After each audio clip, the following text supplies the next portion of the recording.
बिस्मिल्लाहिर्रहमानिर्रहीम। अस्सलाम वालेकुम नादरीन, आप यूट्यूब चैनल देख रहे हैं। मैं इमरान खान हूँ। पाकिस्तान में मुज़ाकरात का रोला पड़ा हुआ है और दो तरह के मुज़ाकरात हो रहे हैं। मैं आपको काफ़ी दिनों से बता रहा हूँ। मैं आपको ये बता रहा हूँ कि बैकडोर चैनल भी मुज़ाकरात हो रहे हैं और फ्रंट पे जो हुकूमत और अपोजिशन की कमेटियाँ हैं वो भी बैठ कर मुज़ाकरात कर रही हैं। अब इस वक्त जो आर्मी चीफ़ की मुलाकातें हैं उनको लेकर के बड़ी बेचैनी है। हुकूमती कैंप के अंदर भी और अपोजिशन के अंदर भी सवालात उठाए जा रहे हैं।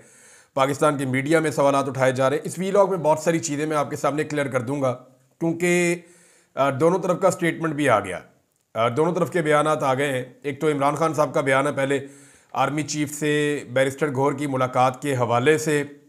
ये जो मुलाकात हुई है इसके बारे में ना दो अलग अलग खबरें मेरे पास, और दोनों तरफ के लोग बड़े पक्के दावे कर रहे हैं। उनका ये दावा है कि एक मुलाकात नहीं हुई, ये ज़्यादा मुलाकातें हुई हैं, और ये सिर्फ पेशावर वाली कार्रवाई नहीं है, उसके अलावा भी मुलाकातें हुई हैं। अब ये मुलाकातें क्यों हुई हैं ये अलग सवाल है, ये मैं आपको बताता हूँ। लेकिन बैरिस्टर गौहर की जो मुलाकात है उसमें बैरिस्टर गौहर ने कहा कि इमरान खान ने कहा है कि मुलाकात आर्मी चीफ के साथ मेरी खुशाइंद है। ये उन्होंने इमरान खान साहब का पैगाम बताया, क्योंकि साफियों ने कहा था जी इमरान खान साहब से पूछे आप। अब पीटीआई के जो चेयरमैन है बैरिस्टर गौहर और वज़ीर आला खैबर पख्तूनख्वा अली अमीन गंडापुर की आर्मी चीफ से मुलाकात को खुशाइंद करार दिया इमरान खान साहब ने। ये पाकिस्तान का मीडिया रिपोर्ट कर रहा है। अडियाला जेल के बाहर गैर रस्मी बातचीत कर रहे थे ये बैरिस्टर गौहर साहब। उन्होंने बताया कि इस गुफ्तगू में खान साहब ने सहाफ़ियों को बताया कि मेरी मुलाकात एक जगह हुई है। मेरी जो भी मुलाकात किसी से भी होती है मैं तब बताता हूँ जब खान साहब की मुझे हदायत होती है। तो उनका कहना था मैं जहाँ भी जाता हूँ जो भी करता हूँ वो इमरान खान के लिए ही करता हूँ और उनकी हदायत के मुताबिक करता हूँ। इमरान खान ने मेरी मुलाकात को खुशाइंद करार दिया है। मुल्की इस्तेहकाम के लिए ये बहुत ज़रूरी है। हमारे दरवाजे बातचीत के लिए हमेशा खुले थे, दूसरे दरवाजे बंद थे, लेकिन अब अगर बातचीत का आगाज़ हुआ ही है और बात आगे बढ़ती है तो ये मुल्क के इस्तेहकाम के लिए बहुत अच्छा होगा। हमारे दो ही मुतालबात हैं कि जुडिशल कमीशन बने और वो दो वाक़यात की इंक्वायरी करे, और दूसरा मुतालबा जो है वो जो गैर कानूनी तौर पे सियासी कैदी रखे हुए हैं उन्हें रिहा किया जाए। उन्होंने कहा कि मेरी आर्मी चीफ से मुलाकात हुई, मैं और गंडापुर दोनों आर्मी चीफ से मिले। उनका कहना था कि मुलाकात हमारी पेशावर में हुई, हमने अपना सारा मामला आर्मी चीफ के सामने रख दिया है। अब ये लोग जो बाकी लोग बैठे हुए थे वहाँ पे, एमन वली खान या जो बाकी पॉलिटिकल पार्टीज के लोग थे, इवन फजल रहमान की पार्टी हो गई, पीपल्स पार्टी का गवर्नर हो गया, उनके सामने तो ये फिर ये बात नहीं हुई। नहीं तो मुलाकात फिर अलग है। अब यहाँ तो बैरिस्टर गौहर कंफर्म कर रहे हैं। उन्होंने कहा कि एस्टेब्लिशमेंट के साथ बराह रास्त जो मुज़ाकरात है वो खुशाइंद है और हमने आर्मी चीफ के सामने सारे मुतालबात हमारे जो हैं या जो सारी सूरत है वो अपना पूरा मामला उनके सामने रखा है। दूसरी जानिब से मुस्बत पेशरफ्त हुई है, ये भी बैरिस्टर गौहर का दावा है। उन्होंने कहा अगर बातचीत शुरू हुई है तो खुशाइंद है, तमाम मुतालबात पेश कर दिए गए हैं। इमरान खान से मुलाकात के बाद पार्लियामेंट हाउस वो पहुंचे और पीटीआई मुज़ाकराती कमेटी के सरबराह उमर अयूब साहब से उन्होंने मुलाकात भी की और प्रेस कॉन्फ्रेंस दोनों तरफ से हुई है, क्योंकि आज के दिन में कमेटी की मीटिंग भी हुई और पाकिस्तान तहरीक इंसाफ गई और जाकर पाकिस्तान तहरीक इंसाफ ने जो तहरीरी मुतालबात हैं वो पेश कर दिए कमेटी को। इस पर मैं बाद में आता हूँ। अब इमरान खान साहब और उनकी जमात पहले दिन से एक बात कह रहे हैं। वो ये कहते हैं कि जनाब मुज़ाकरात तो हमने करने हैं एस्टेब्लिशमेंट के साथ, क्योंकि बनते ही उनके साथ हैं। इन्हीं के पास असली फॉर्म 45 हैं, उन्हीं से बात होगी। जिन्होंने अदालतों पर दबाव डाला, जिन्होंने जाली मुकदमात बनवाए और चूं चूं का मुरब्बा हुकूमत पाकिस्तान के ऊपर मुसल्लत की, उन्हीं से बात करनी पड़ेगी।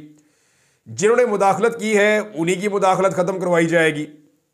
मौजूदा हुकूमत के बारे में वो ये कहते रहे कि ये बस है, बेयारो मददगार है, ये सिर्फ सहूलतकार हैं, बेनिफिशरी हैं और बूट पॉलिशी हैं। देखें, और अर्दली भी कहा उन्होंने इमरान खान साहब ने। तो ये हुकूमत खुद अपने मुंह से भी कह चुकी है कि जी हम तो अर्दलियों के अर्दली हैं, तो हमारे तो हक में भी कुछ नहीं, हमारे हाथ में कुछ नहीं है।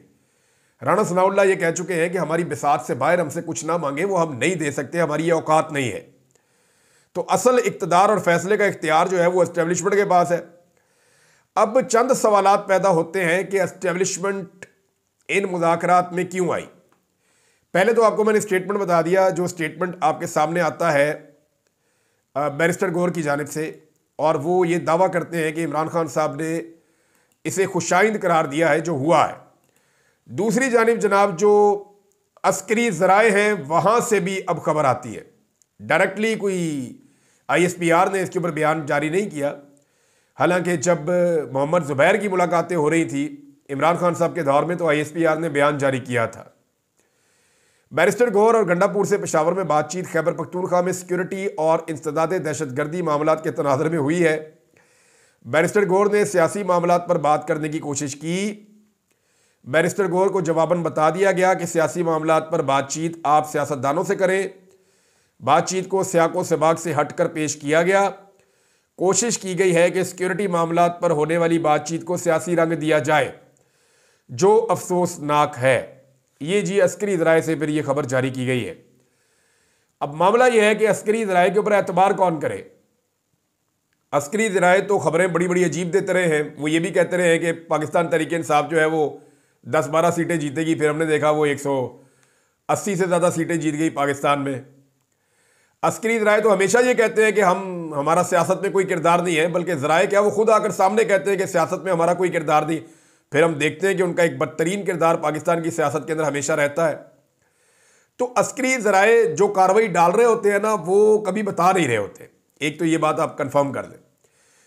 दूसरा एक और चीज़ भी हाईलाइट की गई कि DG ISPR जनाब अहमद शरीफ साहब ने लाहौर में सहाफ़ियों की बड़ी तादाद से कुछ दिन पहले एक मुलाकात की और उस मुलाकात में उन्होंने यकीन दिलाया कि हम बिल्कुल न्यूट्रल हैं, हमारा सियासत से कोई ताल्लुक़ नहीं है, हमारे लिए सारी सियासी जमातें एक जैसी हैं, कोई भी सियासी जमात या सियासी लीडर हमारा फेवरेट नहीं है और कोई भी शख्स जो है वो रियासत से बड़ा नहीं हो सकता। ये स्टेटमेंट एक दौर में आसिफ गफूर साहब ने दिया था। उन्होंने कहा था जी कोई भी जो है वो आर्मी चीफ अपनी फ़ौज से बड़ा नहीं होता और कोई भी फ़ौज अपने मुल्क से बड़ी नहीं होती। तो ये उससे मिलती जुलती बात मुझे लगती है। अब ये अभी हुई है ये मुलाकात, लेकिन मुझे अच्छी तरह याद है बिल्कुल ऐसी ही एक मुलाकात हुई थी, उसमें मैं भी मौजूद था लाहौर में। उस वक्त का DG ISPR general Babar Iftikhar आए थे लाहौर में और उन्होंने सहाफ़ियों से मुलाकात करते हुए बिल्कुल डिट्टो कॉपी यही बातें की थी, ऐसे ही जो अभी अहमद शरीफ साहब कह रहे हैं। लेकिन सहाफ़ियों से उनकी वो मुलाकात के बाद रजीम चेंज ऑपरेशन हुआ और फिर पाकिस्तान के अंदर जो कुछ हुआ वो आप सब अच्छी तरह जानते हैं। लिहाजा अस्करी ज़राए से खबर आ रही है कि जी कोई मुलाकात नहीं हुई और वो तो सिक्योरिटी की बातें हैं।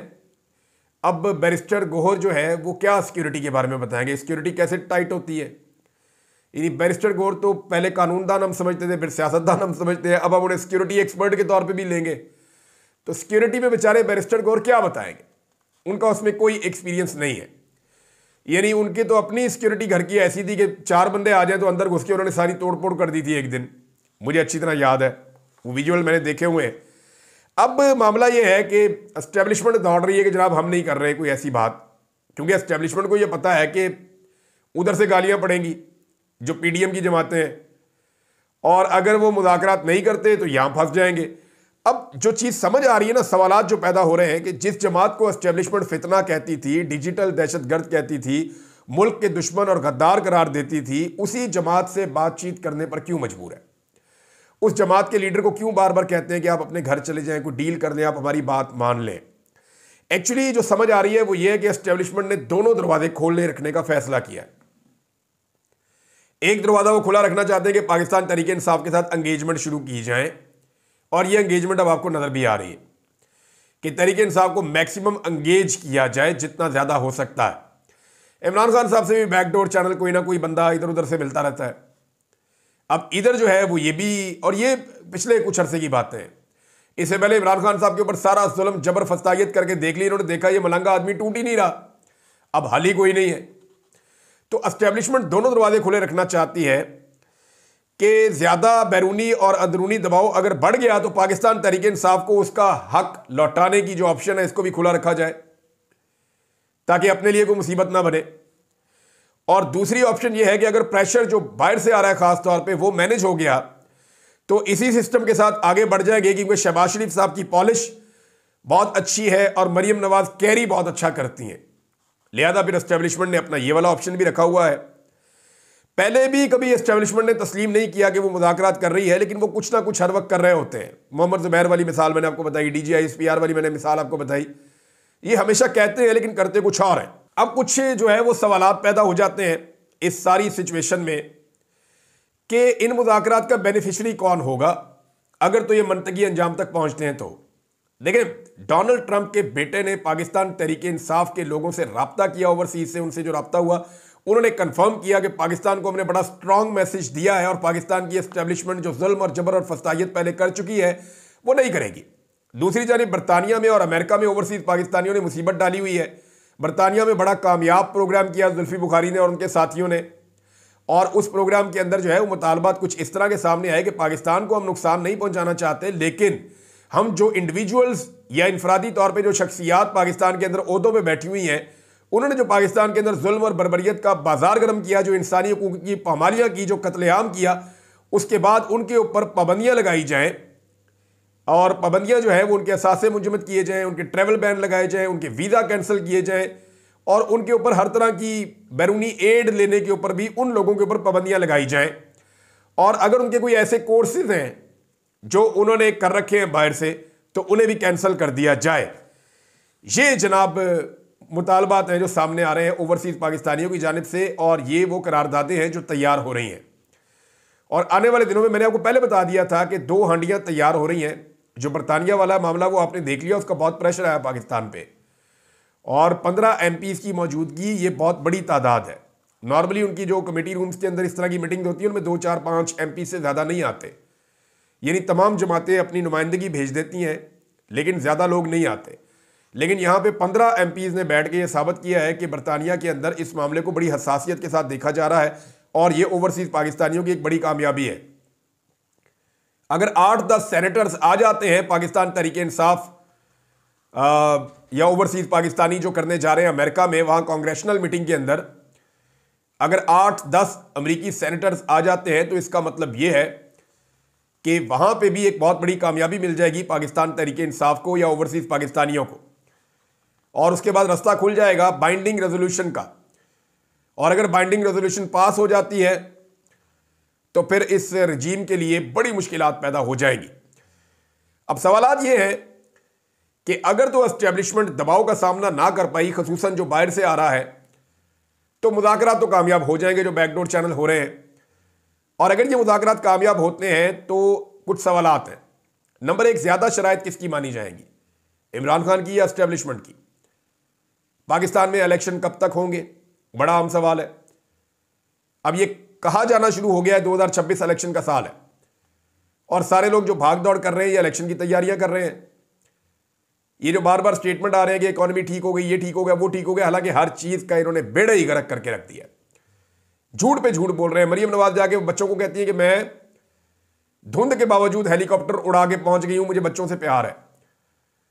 वो तारिक मतीन साहब ने फोन किया और वहां से बाकायदा रिकॉर्डिंग करके चला दी कि जनाब महकमा मौसमियात वाले बता रहे हैं कोई फ्लाइट कैंसिल नहीं हुई और कोई धुंध मौजूद नहीं थी, ना फैसलाबाद में ना लाहौर में।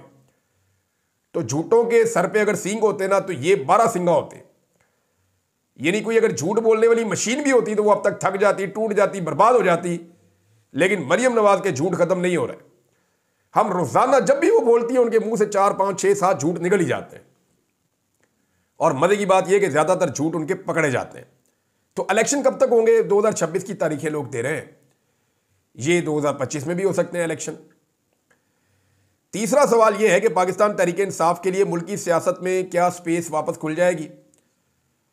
यानी कि हम देखेंगे पाकिस्तान तहरीक इंसाफ मीनार पाकिस्तान पे जलसा करे, मुल्तान में जलसा करे, इस्लामाबाद में जलसा करे और पूरे पाकिस्तान के अंदर उनके जलसे जुलूस खुल जाएं।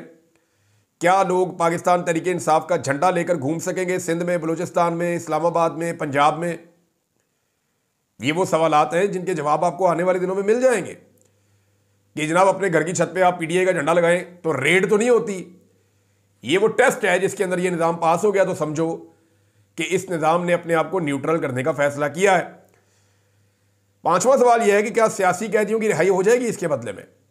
यह भी आपको आने वाले दिनों में पता चलेगा। छठा सवाल यह है कि 26वीं आईनी तरमीम से सुप्रीम कोर्ट का और आइन का जो हुलिया बिगाड़ा गया है उसे कैसे दुरुस्त किया जाएगा?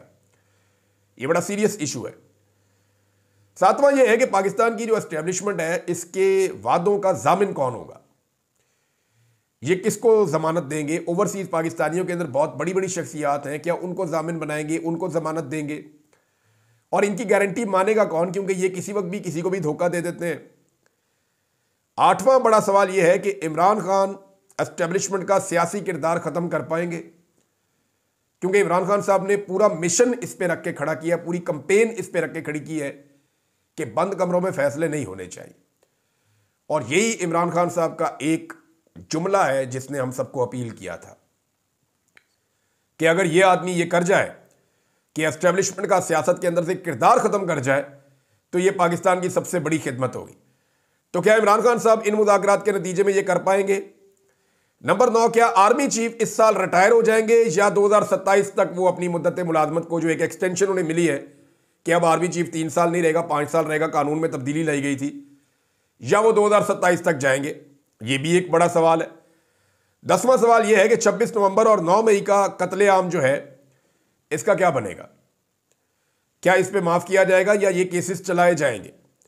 शहीद अरशद शरीफ के केस का क्या बनेगा? उनकी फैमिली को इंसाफ मिलेगा या नहीं मिलेगा? ये एक ऐसा मुतालबा है जो पूरे पाकिस्तान का है। नया चीफ इलेक्शन कमिश्नर कौन होगा? 26 तारीख को चीफ इलेक्शन कमिश्नर रिटायर हो रहा है।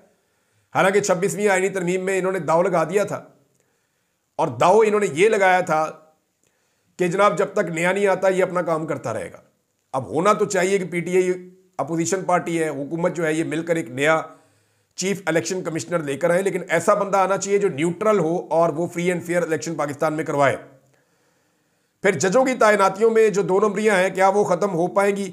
अब एक जो है वो फौरी तौर पे प्रेस कॉन्फ्रेंस की हुकूमत ने और एक प्रेस कॉन्फ्रेंस की अपोजिशन ने, जब मुतालबात पेश किए गए हुकूमत के सामने पाकिस्तान तहरीक इंसाफ की जानिब से,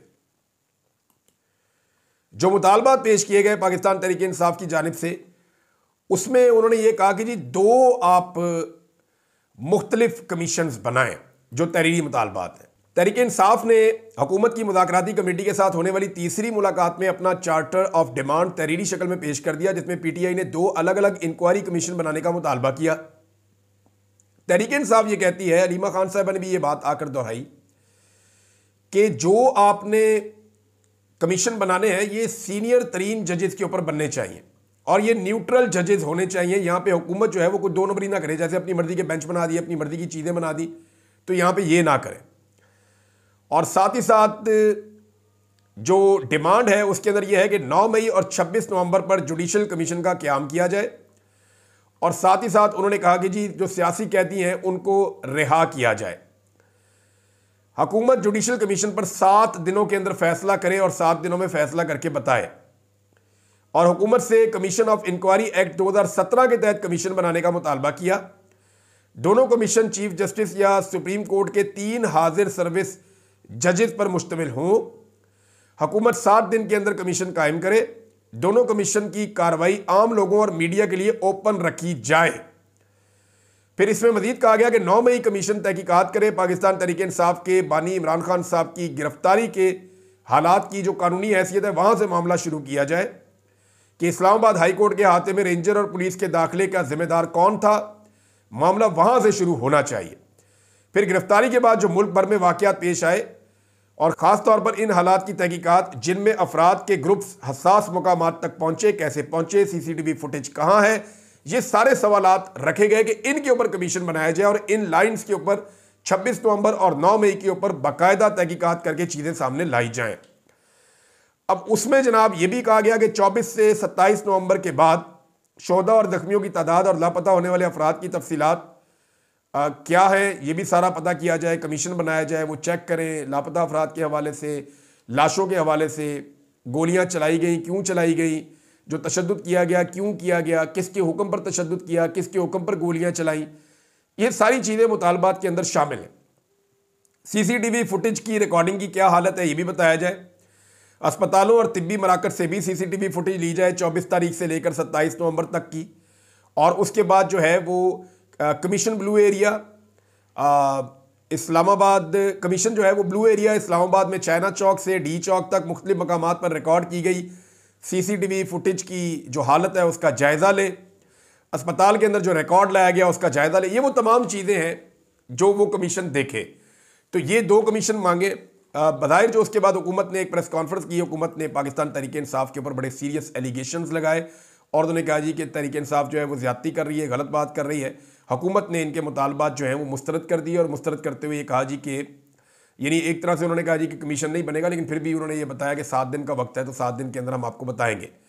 अब वैसे तो ऐसे उनकी बातों से लग रहा है कि जैसे उन्होंने मुस्तरद कर दिया है, और ये हुकूमत का रवैया था और हुकूमत ने कुछ सवालात उठा दिए फौरी तौर पे इस मुतालबात की फहरिस्त को पढ़ते हुए। और पाकिस्तान तहरीक इंसाफ के मुतालबात के बाद हुकूमत की जानिब से जो सवालात आए उस पर फिर पाकिस्तान तहरीक इंसाफ ने भी एक प्रेस कॉन्फ्रेंस कर दी। उन्होंने कहा जी अब आप कमीशन नहीं बनाते तो आप फारिग हैं, अब आपको हमने टाइम दे दिया है और हमारे चेयरमैन ने ये कहा इमरान खान साहब ने कि आपके पास यही टाइम है, कमीशन आपको बनाने पड़ेंगे, अगर आप कमीशन नहीं बनाते तो फिर आप फारिग हैं।